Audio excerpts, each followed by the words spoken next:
Hi, we're now going to do the practical exercises of Chapter 4.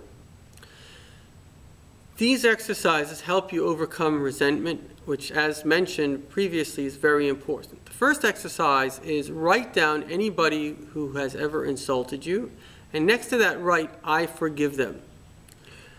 The second thing is, if something bad has occurred to you, write it down and then write as many positive benefits that you think may have come from that. Again, that can transform the negative into a positive. Very, very powerful.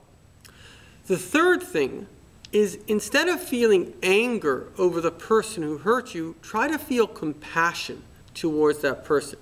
So you can say, why should I feel compassion to someone who hurt me? So first of all, if anybody hurts another person, it's because they were hurt and they're jealous that the other person is happy.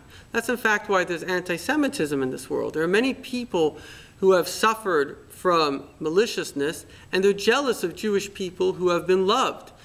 That's why there's in fact a lot of anti-Americanism going on, because there are many people, again, they come from societies that didn't elevate people, they denigrated people. And America's a society that elevates the individual, so they're jealous of this self-esteem, of the dignity of the individual. So of course you should have compassion on such a person.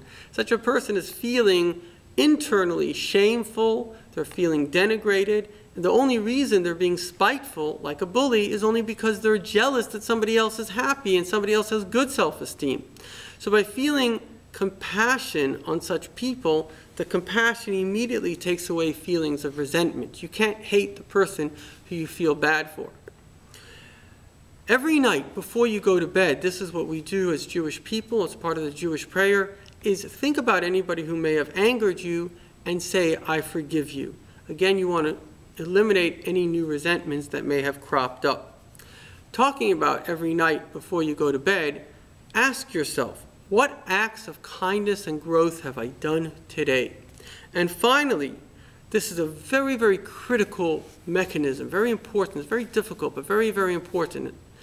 The truth of the matter is, everything that comes to us is a message from God.